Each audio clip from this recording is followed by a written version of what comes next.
அருங்கொடை நாயகரே, என்னை ஆட்கொள்ளும் ஆவியாரே, தெய்வீக ஒளியால் தெவிட்டாத மொழியால் என்னை இன்று நிரப்புமையா, உந்தன் சித்தம் போல் நடத்துமையா, அருங்கொடை நாயகரே. பரிசுத்த ஆவியின் திரியேக நாமம் நம் அனைவரையும் ஆசீர்வதித்து காப்பதாக. ஆமென். கிறிஸ்துவுக்குள் பிரியமான அன்பு இறை மக்களே, இந்த காலை நேரத்தில் சிந்தனைக்காக யோசுவா 7ஆம் அதிகாரம் 6வது வசனம். யோசுவா தன் வஸ்திரங்களை கிழித்து கொண்டான். அவனும் இஸ்ரவேலின் மூப்பரும் கர்த்தரின் பெட்டகத்திலே முன்பாக தரையில் முகமுப்பர விழுந்து தலையில் புழுதியை போட்டுக்கொண்டு சாயங்காலம் மட்டும் கிடந்தார்கள் என்று சொல்லி பார்க்கிறோம். கிறிஸ்துவுக்குள் அருமையான இறை மக்களே, இந்த யோசுவாவினுடைய இந்த செயல், இஸ்ரவேலை ஆளக்கூடிய அதிகாரம் கொடுத்து அழைத்து அபிஷேகிக்கப்பட்டு பொறுப்பு கொடுத்த அந்த மனிதன் இன்றைக்கு தன்னை தாழ்த்துகிற ஒரு மனிதனாக நாம் பார்க்கிறோம். அவன் தன்னுடைய வஸ்திரங்களை கிழிக்கிறான். முதலாவது, மனிதனுக்கு தோல் ஆடையை கடவுள் கொடுத்தார். அந்த தோல் ஆடையை மேல் பட்ட அழுக்குகளையும் வியாதிகளையும் சரும ரோக வியாதிகளையும் மூடும் வண்ணமாக ஆடைகளை போடுகிறோம். கடவுள் நம்முடைய சரீரத்துக்கு அருமையான ஆடையை கொடுத்தார். காரணம் என்ன? இன்றைக்கு அந்த ஆடைகள் பாவத்தினால் அந்த தோல் ஆடை பழுதுபட்டு போனது. தன்னுடைய சக்தியையும் தன்னுடைய பளபளப்பையும் இழந்து விட்டது. ஆனால் ஆண்டவரிடத்தே கேட்டபோது அவர் நூல் ஆடையை கொடுக்கிறார்.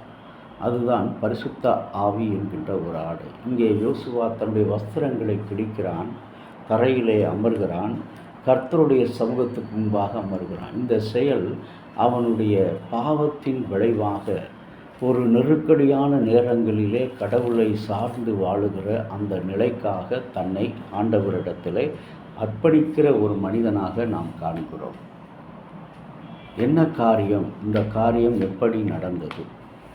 இந்த செயல் எப்படி நடந்தது? ஏன் நமக்கு இவ்வளவு அழிவு? ஏன் நமக்கு இவ்வளவு துன்பம்? ஏன் நம்முடைய நிர்வாகத்தில் இவ்வளவு தொய்வு? ஏன் நிர்வாகத்தில் தினமும் நம்முடைய குடும்பத்தில் பிரச்சனைகள், நிர்வாகத்தில் பிரச்சனைகள் என்பதை யோசிக்கும் பொழுது அங்கே யோசுவா தன்னுடைய வஸ்திரங்களை கிழித்து தரையிலே அமர்ந்து உடன்படிக்கை பெட்டிக்கு முன்பாக அங்கே அமர்ந்து தலையிலே மண்ணை வாரி போட்டுக்கொண்டு காலை முதல் மாலை வரை அவன் அமர்ந்தான். இன்றைக்கு நம்மிடத்தில் அன்புக்குரிய இறை மக்களே, ஆண்டவராகிய கடவுள் தம்முடைய பிள்ளைகளுக்கென்று கொடுத்திருக்கிற அருமையான ஒரு ஆசீர்வாதம் மனம் திரும்புகிற வாழ்க்கை. இந்த உலகத்து வாழ்க்கையில் நாம் எத்தனையோ கண்ணுக்கு தெரிந்த தெரியாத காரியங்களை நாம் பார்த்திருந்தாலும் நடந்து கொண்டிருந்தாலும் அவற்றை ஈர்ப்பதற்கான, அவற்றை உரிமையாக்கிக் கொள்வதற்கான சரியான வழிமுறைகளை பின்பற்றினால்தான் அவைகள் நமக்கு சொந்தமாகும் என்பதை கடவுள் இந்த நாளிலே இந்த யோசுவாவினுடைய செயல் வழியாக கொடுக்கிறார்.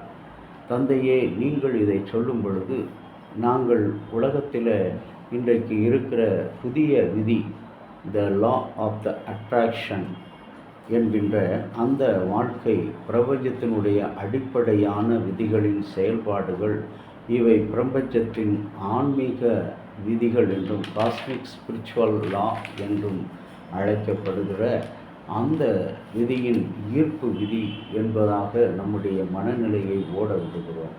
அதற்கேற்ற நிகழ்வுகளை, மனிதர்களையும் மனம் தன்பால் ஈர்க்கிறது. யாரை சந்தித்தால், யாருக்காக நாம் சென்றால் நம்முடைய இந்த நிலை மாறும். இங்கே யோசுவா அதை சரியாக அவன் உணர்ந்திருந்தான்.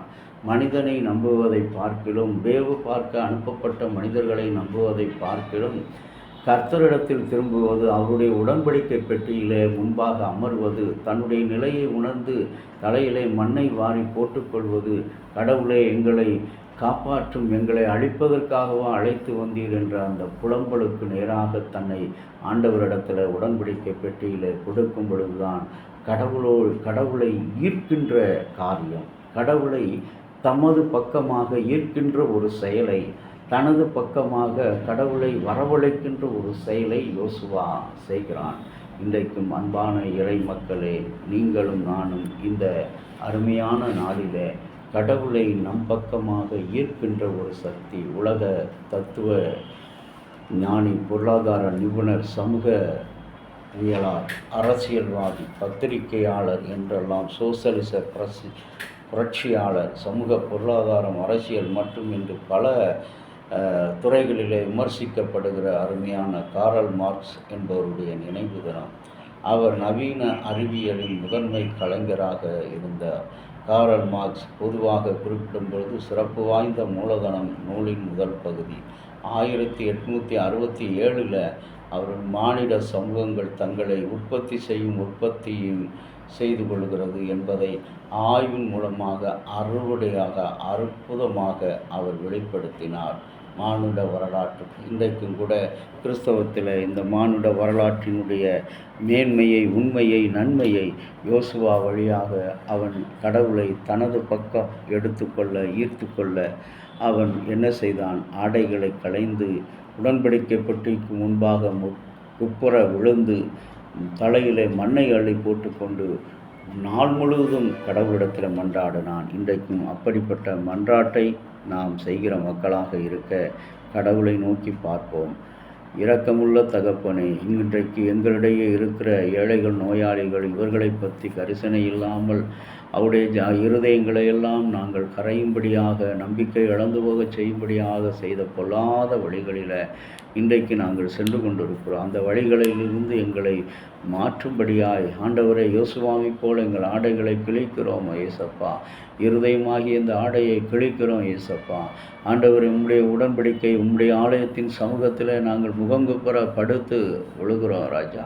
மண்களை அள்ளி ஆண்டவரை நாங்கள் தலைமையில போட்டுக்கொண்டு இயேசுவே எங்களுக்கு இறங்கும் இறங்கும் இறங்கும் என்று சொல்லி கேட்கிறோம். இன்றைக்கு எங்கள் அத்தியட்சர், ஆலோசனை சங்க செயலர், உறுப்பினர்கள், ஆண்டவரை இந்த நிர்வாகம் அனைத்திலும் உங்களுடைய தெய்வீக பிரசன்னம் ஆண்டு வழிநடத்தும்படி ஒப்புக் கொடுக்கிறோம்.